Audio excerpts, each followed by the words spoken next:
Complete Guide to the Topic의 저자 김진애입니다. 이번에는 읽기 유형 두 번째에 대한 설명을 드리겠습니다. 토픽 2고요. 토픽 2의 읽기 유형은 계속 4개의 답 중에 하나를 고르는 문제입니다. 자, 신문 기사의 제목을 잘 설명한 것. 우리가 보통 영어로는 헤드라인이라고도 하죠. 그 제목만 보고 이것이 무엇을 말하는지 설명하는 것을 고르는 문제입니다. 그래서 신문 기사의 제목은 굉장히 짧은 문장 안에 함축적인, 이렇게 줄여서 그 말 뜻이 들어가 있기 때문에 기사에서 자주 쓰는 표현에 익숙해져야 됩니다. 그러니까 신문에 자주 나오고 자주 쓰이는 표현들. 그리고 기사의 제목이 명사형으로 끝나기 때문에 여러분들은 그 뒤에 생략된, 말하지 않은 서술어의 의미를 아는 것이 되게 중요합니다. 쓰지 않았어도 여러분들은 뒤에 어떤 말이 나왔는지 알 수 있어야 그 뜻을 정확하게 이해할 수 있습니다. 예문을 하나 보겠습니다. 신문 기사의 제목입니다. 치솟은 물가, 장바구니에 담을 게 없다. 자, 여러분들이 물가는 많이 들으셨어요. 물건 값이죠. 치솟다라는 단어를 잘 모르시는 거죠. 치솟다는 밑에서 위로 올라가는 것, 밑에서 위로 올라가는 걸 치솟다라고 합니다. 그러면 물가가 치솟다라는 말은 물가가 올라간다는 뜻이죠.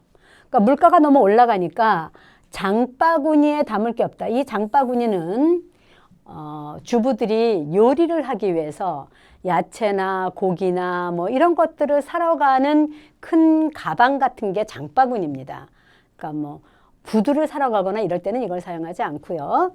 주로 요리하기 위한 재료를 사러 갈 때 어머니들이 장바구니를 가지고 들어가는데 이 장바구니에 담을 게 없다라는 건 물건이 없는 게 아니라 너무 비싸서 이거를 사려다가 이거 오늘은 고기 사지 말아야 되겠다라든가 감자가 너무 올랐네. 그러면 감자를 다음에 사지. 그리고 또 담지를 못하는 거예요. 그러니까 물가가 올라서 물건을 사기가 굉장히 망설여지고 힘들다는 뜻이겠죠. 그래서 정답은 뭘까요? 물가가 너무 올라서 살 물건이 없다. 아마 이게 답일 것 같습니다. 그럼 두 번째는 왜 아닐까요? 물건을 장바구니에 담으면 값이 더 올라간다. 그건 아니죠. 그러니까 장바구니에 담았기 때문에 값이 올라가는 게 아니라 처음부터 값이 올라갔기 때문에 장바구니에 물건을 넣지 못하고 있는 거죠. 또 세 번째는 물가가 너무 올라서 장바구니를 사용할 필요가 없다. 그런 말은 아니었죠. 많이 사고 싶은데 사는 걸 망설이게 되는 거죠. 네 번째, 인터넷에 물건값이 있기 때문에 장바구니에 담지 않아도 된다. 뭐 맞는 말이기는 한데 이 지금 기사 제목하고는 안 어울리는 말이죠. 인터넷하고 전혀 관계가 없고요. 그냥 시장이나 슈퍼마켓에 가서 물건을 살 때 이런 상황이라는 뜻입니다. 그래서 정답은 아마 1번이 되겠죠. 맞죠? 그래서 정답은 1번이 됐습니다. 그래서 여러분들은 아까 말씀드린 치솟다라는 단어를 기억하셔야 되고 장바구니에다가 넣는 것이 어떤 의미인지를 이해하시면 기사 제목을 이해할 수 있게 됩니다. 그 다음 유형을 좀 볼까요? 이번에도 문장의 괄호에 들어가는 것을 찾아야 하는 내용입니다. 아까 설명한 것과 비슷할 거라고 생각하는데 아까 유형 6에 제가 설명을 한번 했는데 그거보다는 조금 더 전문적인 글이 출제돼요. 그러니까 조금 더 어렵고 전문적인 내용이 들어가기 때문에 좀 이런 글들을 많이 만나고 많이 읽어서 전체적인 주제를 파악할 수 있어야 됩니다. 항상 이 말을 할 때 가장 중요한 건 뭐냐면 앞뒤의 연결 관계를 보셔야죠. 그래서 여기에 이제 여러분들이 4개 중에 하나를 고르는 거잖아요. 그래서 그 말을 넣어 봤을 때 앞과 뒤와 잘 어울리는지를 한번 보셔야겠죠. 그래서 선택지를 하나씩 한번 넣어 보세요. 넣어서 매끄럽게 아주 자연스럽게 이어진다면 그게 답이 되겠죠. 예문을 보겠습니다. 인간의 능력은 유전적인 것인가 아니면 환경의 영향인가에 대한 오랜 논쟁이 계속됐는데 최근에는 이런 관점 자체를 바꿔놓은 이론이 있다. 그러니까 그 전에는 유전적인 것이냐 환경의 영향이냐 이런 얘기를 많이 했다는 거죠. 인간의 능력이. 유전적이다는 건 부모님으로부터 태어날 때 받고 태어난 것을 말해서 우리가 보통 영어로는 뭐 DNA라고 많이 얘기하죠. 그런 유전적인 영향이냐 아니면 그 사람이 살아온 환경의 영향이냐 그거에 대한 논쟁이 있었는데 최근엔 이런 관점을 완전히 바꿔놓은 새로운 이론이 나왔다는 거죠. 그래서 유전자와 환경 중에 어떤 하나를 선택하는 그러니까 유전적인 영향이 더 크냐 환경적인 영향이 크냐 이렇게 따질 게 아니고 두 가지가 어떤 방식으로 서로 상호작용하는지 그러니까 유전적인 것과 환경적인 게 서로 영향을 줘서 그 영향에 따라서 어떻게 달라졌는지를 얘기하는 것이 바로 후생유전학입니다. 그래서 후생유전학은 다시 말하면 어떤 환경에서 살고 무엇을 먹으며 어떤 생활 습관을 지니느냐에 따라서 유전자의 발현 상태가 완전히 달라진다고 보는 거죠. 그래서 우리는 이걸 보려면 우리는 일란성 쌍둥이라고 해도 자 앞에 뭐가 들어가는지 모르겠지만 일란성 쌍둥이라고 해도 어떻게 살아가는지에 따라서 예를 들면 한 일란성 쌍둥이 한 명은 예를 들어서 뭐 한국에서 살고 다른 쌍둥이는 미국에서 산다면 이러면 그 활성화되는 유전자가 달라지며 이게 이렇게 변한 유전 정보는 그 다음에 후대에까지 이 한국에서 사는 쌍둥이의 후대와 또 미국에서 사는 쌍둥이의 후대까지 그것이 계속 대물림된다. 대물림된다라는 건 아버지에서 아들로 아들에서 손자로 이렇게 연결되는 것을 이야기합니다. 그런 주장이 바로 후생유전학입니다. 그렇다면 일란성 쌍둥이 앞에는 어떤 말이 들어가야 될까요? 일란성 쌍둥이를 예를 드는 이유는 뭐냐면 환경적인 요인에 따라 달라졌다라고 하면 앞에 그거는 유전자는 아마도 같아야 되겠죠. 같은 유전자지만 환경에 따라 달라졌다라고 얘기를 해야 돼서 아마도 정답은 4번일 것 같은데 자 1번을 보면 같은 생활 습관을 가졌다. 이건 쓸 수가 없죠. 환경이 달라져야 되니까 같은 생활 습관을 가지기는 어려울 것입니다. 서로 다른 환경에서 자란 일란성 쌍둥이 근데 그 이전에 일란성 쌍둥이의 특징이 뭐냐면 동일한 유전자를 가졌던 것이죠. 다만 환경이 달라졌을 뿐이니까 서로 다른 환경에서 자란 일란성 쌍둥이가 아니라 동일한 유전자를 얘기하셔야 될 것 같습니다. 그리고 일란성 쌍둥이는 서로 다른 유전자를 가진 게 아니라 같은 유전자를 가졌죠.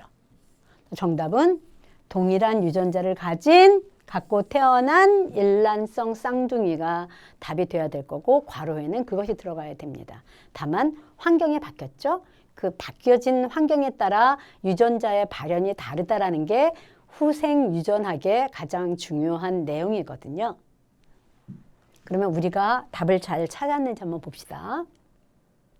네, 정답은 동일한 유전자를 갖고 태어난 일란성 쌍둥이가 맞습니다. 그러면 자, 그 다음 문제 한번 더 보겠습니다. 이번에는 본문의 글을 읽고 내용이 같은 것을 고르는 겁니다. 그래서 이거 아까도 예전에도 제가 한번 설명을 드렸는데 선택지를 먼저 읽고 본문의 문장하고 짝을 맞추시는 것이 조금 더 빠르게 답을 찾을 수 있는 방법이고요. 왜냐하면 이게 안 되면 본문을 읽고 1번하고 맞는지 다시 또 본문을 읽고 2번하고 맞는지 이렇게 대조하시면 시간이 많이 걸려요. 그러니까 선택지를 읽고 아까 이런 말이 나왔는데 선택지에서 잘못 말했구나 이렇게 빨리 알 수 있으니까 여러 번 읽지 않도록 선택지의 표현에서 본문과 다른 부분을 표시하면서 읽는 것이 좋습니다. 그러면 한번 보겠습니다. 세계에서 가장 많이 먹는 채소인 토마토는 몇 세기 전만 해도 한 200년, 300년 전만 해도 사람들이 먹을까 말까 고민을 많이 했다. 왜냐하면 한때는 독이 있다며 식용, 먹는 거, 음식으로 먹는 것을 사람들이 꺼렸어요. 별로 먹고 싶어 하지 않았던 거죠. 이와 관련해서 미국 링컨 대통령의 유명한 일화가 있습니다. 이야기가 있는 거죠. 링컨이 노예 해방을 주도할 당시에 그 링컨의 주위에는 그를 해치려는, 그러니까 링컨을 싫어하고 링컨을 없애려고 하는 정치적인 반대편, 정적들이 많이 모여 있었겠죠. 링컨이 없어졌으면 좋겠다, 이렇게 생각했겠죠. 그런데 링컨의 정적들은 매일 토마토를 조금씩 먹여서 천천히 죽이자라고 먹이겠다. 왜요? 아까 뭐라 그랬죠? 독이 있다고 말했잖아요. 그러니까 토마토를 먹여서 매일 조금씩 먹여서 링컨을 죽이면 좋겠다 생각했겠죠. 그래서 이들에게 매수된 백악관의 요리사, 매수는 돈을 주고 자기들이 원하는 일을 시킨 거죠. 그래서 매수했습니다. 백악관의 요리사가 매일 링컨의 식탁에 토마토를 올려놨죠. 그러니까 매일 토마토 음식이 있는 거예요. 그런데 독 때문에 곧 죽을 거라 예상한 링컨은 훨씬 예전보다 더 많은 차이로 밝아진 얼굴로 농담을 던지고 더욱 활기차게 힘있게 나라의 정치를 수행했습니다. 토마토의 효능이 링컨의 몸과 마음을 한결 가볍게 해준 거죠. 그러니까 오히려 더 건강하게 해준 거죠. 특히 노예 해방을 선언하면서 엄청난 스트레스에 시달리던 링컨에게 토마토의 풍부한 비타민이 발군의 영양, 발군은 여러 가지 채소 중에서 훨씬 더 뛰어난 그런 영양, 그런 능력을 발휘한 거죠. 그러니까 토마토가 다른 채소들보다 훨씬 더 뛰어난 능력을 갖고 있었던 거죠. 그런 거를 보였기 때문에 링컨은 더 건강해진 거죠. 자, 그러면 이 내용과 그 4개의 문장이 맞는 것은 무엇이고 틀린 건 무엇인지 확인해 보겠습니다. 자, 1번. 백악관의 요리사는 링컨을 지지하는 사람이었다? 아니죠. 오히려 링컨을 반대하는 사람한테 돈을 받고 매수된 사람입니다. 그러면 내용이 같지 않죠? 2번째, 토마토에 함유된 비타민이 링컨을 건강하게 만들었다. 맞겠죠? 네. 오히려 훨씬 더 건강해졌죠? 토마토는 처음부터 인간에게 유용한, 아주 도움이 되는 그런 채소로 환영받았다. 아니죠. 아까 뭐라 그랬어요? 독이 들었다고 말했죠. 그래서 먹는 거를 되게 꺼렸다라고 얘기를 했기 때문에 이것도 답이 아니죠. 링컨의 정적들, 정치적인 반대에 있는 사람들은 링컨의 건강을 위해서 식탁에 토마토를 올렸다? 아니고요. 죽이려고 올린 거죠. 그래서 정답은 1번도 아니고 3번도 아니고 4번도 아닌 2번이 정답입니다. 그래서 여러분들은 반대로 이걸 먼저 읽고 본문으로 가시면 더 빨리 답을 찾을 수 있기도 합니다. 그래서 답이 맞는지 한번 확인하고 넘어가겠습니다. 정답은 토마토에 함유된 비타민이 링컨을 건강하게 만들었다. 다음 문제 보겠습니다. 글의 주제 고르기. 글의 주제는 글의 내용을 전체를 다 이해하는 것도 중요하지만 그 글에서 뭘 얘기하려고 하는지 그 주제를 찾는 거죠. 그래서 아까 그 내용이 맞는지 안 맞는지 짝을 찾는 문제와는 조금 다릅니다. 그래서 본문과 일치한다고 답이 되는 것은 아닙니다. 여러분들이 주의해야 되는 건 이거예요. 이 문제는 보면 본문과 일치하는 내용이 되게 많습니다. 그래서 그게 답인 것 같으면 답이 한 2개나 3개 정도 돼요. 근데 그건 답이 아니고 전체적인 이야기 안에서 이 사람이 하고 싶은 얘기는 뭐냐? 그 주제를 찾아야 됩니다. 주로 이제 주제는 그 글을 쓴 사람이 자기가 하고 싶은 말을 하는 거기 때문에 끝나는 말이 뭐뭐 해야 한다. 반드시 뭐뭐 해야 한다. 뭐뭐 하지 않으면 안 된다. 이런 표현들이 많아요. 그게 그 사람이 말하고 싶은 내용이거든요. 이런 것들을 조금 신경을 쓰면서 읽으시면 답을 찾기가 좀 수월해질 수도 있어요. 예문을 하나 보겠습니다. 자, 다음을 읽고 글의 주제로. 여러분들이 문제를 풀 때 좀 헷갈리면 항상 문제를 읽으면서 중요한 단어에 이렇게 표시를 하세요.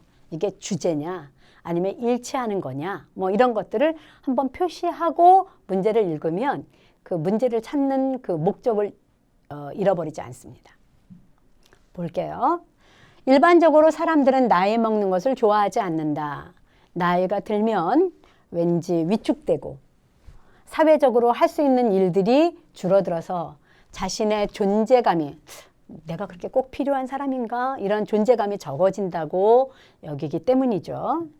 하지만 존경받는 작가 K는 자신의 저서, 책이 있어요. 그 책이 뭐라냐면 나이 드는 것의 좋은 점이라는 책이 있는데 거기에서 나이 든다는 것은 괜찮은 일이다 라고 말하면서 중요한 말을 했죠. 후회가 우리가 뭐뭐 할 걸, 뭐뭐 했으면 좋았을 텐데 라고 후회하는 것이 꿈을 앞설 때, 꿈보다 더 많을 때 우리는 늙기 시작한다. 젊은 사람들은 후회보다 앞으로 뭘 하고 싶다, 뭘 할 수 있다 이런 생각을 더 하겠죠. 그래서 젊은 거죠. 근데 이제 나이가 들면 옛날에 뭐 할 걸, 그때 뭐 했으면 좋았는데 이런 후회가 많아지기 시작하면 이미 늙어가고 있는 거라는 얘기예요. 그래서 그는 또한 나이 든다는 것과 늙는다는 것을 이 사람은 구분했습니다. 나눴습니다. 나이 늙는 게 곧 늙는 건 아닌 거예요. 결국 뭐냐면 나이 든 마흔은 40살입니다. 한국 나이로. 젊은 일흔은 70살입니다. 그러니까 벌써 후회가 많은 40살보다 70살이지만 아직도 꿈을 꾸고 희망을 가지는 사람이 더 어때요? 더 좋다. 더 젊은 것이다 라고 말한 거겠죠. 자, 이어서 젊지만 늙은이처럼 살기도 하고 나이는 들었지만 늘 젊게 살기도 한다라고 글을 마무리했는데 이 젊지만 늙은이처럼 살다가 아까 나온 40살이죠. 그리고 나이는 들었지만 늘 젊게 사는 사람은 아까 70살이었던 사람이죠. 일은. 자, 이걸 보고 우리가 앞에 있었던 주제와 맞는 말을 한번 찾아봅시다. 후회보다 꿈이 많으면 늙는다. 반대였죠. 꿈보다 후회가 많으면 늙는 거죠. 그래서 이거는 맞지 않습니다. 건강한 일흔이 아픈 마음보다 낫다. 일흔이 마음보다 낫기는 나은데 이거는 건강의 문제는 아니었죠. 아까 뭐였어요? 후회와 꿈. 어느 걸 더 많이 갖고 있느냐. 그래서 이번도 답은 아닙니다. 그러니까 일흔이 마음보다 나은 건 맞는데 건강하냐 안 건강하냐가 아니라 후회가 많으냐 꿈이 많으냐 이 문제를 따져야 되죠. 꿈이 있으면 나이와 상관없이 젊다. 맞죠? 아까 70살이지만 40살보다 70살인 분이 더 젊은 거죠. 네 번째는 나이 든다는 것과 늙는다는 것은 똑같은 것이다? 아니요. 아까 작가는 여러분들 기억하는지 모르겠는데 구분했어요. 같다고 보지 않은 거죠. 다르다고 본 겁니다. 그래서 이것도 역시 답이 되지 않습니다. 정답은 꿈이 있으면 나이와 상관없이 젊다. 답을 확인해 보겠습니다. 3번이 답이죠. 이렇게 찾으실 수 있습니다. 다음 문제 유형 보겠습니다. 이번은 보기 문장, 하나의 좀 긴 문장이 긴 글 안에 어느 위치에 들어가는지 거기에 넣는 것을 고르는 겁니다. 그래서 보기 문장, 어떤 하나의 문장이 있는데 그 보기 문장을 먼저 읽으셔야 돼요. 그 문장을 읽고 이 말은 어떤 말 뒤에 올까 또는 어떤 말 앞에 올까를 먼저 생각하시는 게 중요합니다. 그래서 문장에 들어갈 위치를 찾은 후에 이 문장을 한번 넣어 보셔서 앞과 뒤에 말이 자연스럽게 연결되는지를 보셔야 됩니다. 예문을 보겠습니다.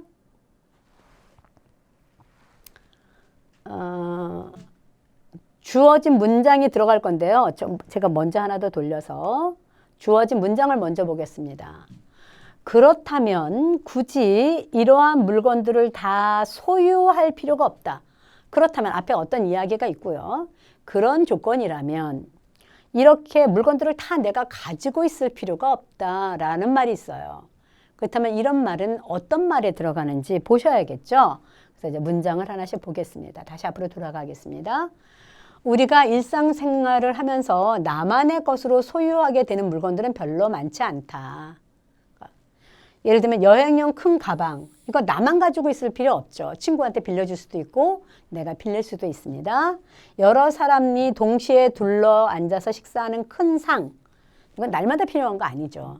손님 올 때 한 번만 사용하면 되니까 1년에 한 뭐 3번, 4번 이렇게만 사용하면 되죠.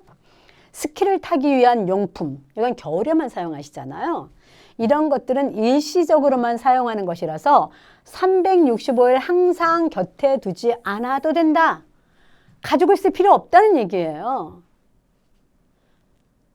그렇죠? 그렇게 가지고 있을 필요가 없다라는 말을 아까 어디 보기에서 나왔죠. 뒤를 잠깐 볼까요? 그렇다면 굳이 이러한 물건들을 내가 평소에 365일 가지고 있을 필요가 없죠. 그래서 우리는 다시 앞으로 돌아가겠습니다. 여기에 들어가는 게 아마 맞을 것 같습니다. 맞는지 안 맞는지 제가 모르겠지만 이런 생각, 우리가 항상 가지고 있을 필요가 없다. 365일 항상 곁에 둘 필요가 없다는 그런 생각에서 출발한 것이 바로 공유 경제입니다. 여러 사람이 같이 소유하는 경제. 그걸 공유 경제라고 하고요. 자, 우리 아이가 사용하던 장난감이나 옷은 아이가 성장하면 이웃에게 나눠주기도 하고 중고 제품으로 팔기도 하고 또 필요할 때만 잠깐 빌릴 수도 있고 아까 뭐 스키 타러 갈 때만 스키를 빌리면 되니까 또 전문 대여점에서 적은 비용으로 빌려서 단기간 사용하는 방법도 있죠. 뭐 카메라를 잠깐 빌린다든지 이렇게 하나의 물건을 여러 명의 공동 주인이 가지고 있고 소유하고 필요할 때 나눠서 사용함으로써 물건의 효용 가치도 높이고 사용 비용도 절약하는 효율적인 경제 방식이 바로 공유 경제입니다. 자, 그러면 여러분들은 아까 이 문장이 어디에 들어가는지 아까 보셨죠? 네, 다 굳이 소유할 필요 없다 라고 얘기했죠. 365일 가지고 있을 필요가 없다라고 말한 게 아까 니은이었습니다. 잠깐 볼까요? 이 부분이었죠. 360일 항상 곁에 두지 않아도 된다. 다시 말하면 365일 소유할 필요가 없다. 정답은 니은이겠죠? 맞는지 답을 한번 확인해 보겠습니다. 네, 니은 2번에 빨간색 표시가 되어 있죠? 이렇게 문제를 푸시면 됩니다. 다음 문제 보시겠습니다. 다양한 장르라는 얘기는 그 글의 종류, 어떤 때는 재미있는 소설이 될 수도 있고 어떤 때는 신문 기사일 수도 있고 어떤 때는 편지가 될 수도 있고 여러 가지 종류의 글을 장르라고 하죠. 그 종류를 장르라고 하는데 다양한 종류의 글들을 이해하게 됩니다. 그래서 이 글이 나올 때는 근데 한 가지 문제가 뭐냐면 본문은 하나인데 문제를 2개가 문제가 생겨요. 그러니까 2개의 질문을 합니다. 그래서 여러분들은 하나의 내용을 읽고 2 문제를 푸셔야 되기 때문에 시간 배분을 잘 해야 하는 그런 중요한 포인트를 기억하셔야 됩니다. 특히 어떤 그 내용에서 인물의 태도, 그 이야기 속에 나타난 사람이 어떤 태도로 뭐 친절하게 설명을 하느냐 아니면 명령을 하느냐 다른 사람의 이야기에 반대하고 있느냐 이런 것들을 물어보는 것도 있고요. 또 그 이야기 속에 나온 사람의 마음이 어떤 감정을 느끼는지 그 심정을 추론하는 그런 문제도 있습니다. 그래서 이거를 알려면 그런 그 감정과 태도를 드러내는 어휘, 단어를 정확하게 익혀두는 것이 좋습니다. 문제를 보겠습니다. 제가 보기에 이거는 아마 수필인 것 같은데요. 가난한 고학생은 돈을 벌면서 학교에 다니는 학생을 고학생이라고 합니다. 가난한 고학생이 학비를 벌기 위해 방문 판매를 했습니다. 집집마다 돌아다니면서 물건을 파는 거예요. 그날도 방문 판매에 나섰지만 하나도 팔지 못한 채 몸은 지쳐있고 배는 고팠지만 음식을 사 먹을 돈이 없었습니다. 그래서 그는 힘을 내서 다음 방문할 집에 문을 두드렸고 한 소녀가 나왔습니다. 죄송한데 물 한 잔만 줄 수 있을까요? 그러니까 이 사람은 물건을 파는 것도 목적이었지만 아마 물을 마시고 싶었겠죠. 그는 너무 배가 고픈 나머지 소녀에게 물을 달라고 했습니다. 사실은 이 사람은 어때요? 배가 고팠어요. 그런데 뭐 밥을 달라 빵을 달라고 할 수 없으니까 물을 달라고 했죠. 그를 물끄러미 보던 소녀, 물끄러미는 이렇게 좀 이렇게 천천히 오랫동안 그 사람을 보는 겁니다. 물끄러미 보던 소녀가 집으로 들어갔고요. 잠시 후에 소녀가 들고 나온 것은 컵에 가득 든 우유 한 잔. 물이 아니죠. 우유를 가져왔어요. 소녀는 물 한 잔의 의미를 눈치챘던 거예요. 그러니까 이 고학생이 물 한 잔 달라고 한 거는 정말 물을 달라고 한 게 아니라 배가 고팠다는 거를 눈치챘던 겁니다. 현명한 소녀죠. 그래서 그는 우유를 허겁지겁 단숨에 마셨고 너무 배가 고프니까 막 빨리 꾹꾹꾹꾹 이렇게 빨리 마셨겠죠. 단숨에 마셨고 기운을 차린 후에 이제 힘이 좀 났겠죠. 말했어요. 고마워요. 그런데 얼마를 드려야 할까요? 우유값을 내고 싶었겠죠. 엄마가 친절을 베풀 때는 절대 돈을 받아서는 안 된다고 하셨어요. 이 소녀가 이렇게 대답했어요. 그는 소녀의 말에 큰 감동과 깨우침, 뭔가 깨달은 거죠. 얻었고 그 고마움을 가슴 깊이 새겼습니다. 오랫동안 기억했겠죠. 10여 년 후, 그 소녀는 이제 10여 년이 됐으니까 이제 어른이 됐겠죠. 10여 년 후 그 가난한 고학생은 유명한 의사가 됐습니다. 어느 날 박사님, 먼 도시에 희귀 질병을 앓고 있는 환자가 희귀병, 보통 많은 사람들이 걸리지 않는 몇몇 소수의 사람들만 걸리는, 그래서 자주 볼 수 없는 질병, 그걸 희귀 질병이라고 하는데 그 희귀 질병을 앓고 있는 환자가 있는데 그곳에서 치료를 포기했지만 선생님께서 꼭 오셔서 한번 봐주셨으면 좋겠다고 합니다. 그러니까 먼 곳에 있는 어떤 환자가 이 의사 선생님의 치료를 받고 싶었던 거죠. 죽어가는 환자를 위해서 한 걸음에 달려갔다는 건 굉장히 빨리, 망설이지 않고 빨리 갔다는 얘기입니다. 빨리 간 의사는 최선을 다해서 치료했고 헌신적인 노력 덕분에 환자는 다 나았습니다. 다 나았어요. 얼마 후 고액의 아주 비싼 치료비겠죠. 치료비 청구서를 먼저 본 의사가 먼저 봤어요. 환자가 본 게 아니라 의사는 청구서 귀퉁이에 한쪽 구석에 뭔가 이렇게 써서 환자에게 보냈어요. 환자는 지금 병원비를 갚으려면 평생 동안 일해야 할 거라고 생각하며 걱정하던 환자. 이제는 그 환자가 돈이 없는 거죠. 그래서 병원비를 어떻게 내야 될까 고민하고 있는데 청구서를 받아들고 깜짝 놀랐습니다. 왜냐하면 청구서에는 이런 문장이 써 있었어요. 그날 한 잔의 우유로 모두 지급되었습니다. 당신은 모든 병원비, 치료비를 다 내셨습니다. 이게 이 이야기의 내용이에요. 자, 그러면 이 내용을 보고 문제에 답을 하셔야 됩니다. 밑줄 친 부분에 나타난 그의 심정으로 가장 알맞은 것은 무엇입니까? 밑줄 친 부분 기억나시나요? 한번 볼까요? 잠깐 앞으로 가겠습니다. 밑줄 친 부분이 아까 뭐예요? 고마워요. 우유 한 잔 마시고 그런데 얼마를 드려야 될까요? 우유를 마시기는 했는데 이 돈 제가 얼마를 드려야 되죠? 라고 말하는 그 고학생의 마음은 어떤 마음이었을까요? 황당하다, 무안하다, 어색하다, 걱정스럽다. 이 사람은 돈이 없기 때문에 그 우유값을 내야 되는 게 굉장히 걱정스러웠던 거죠.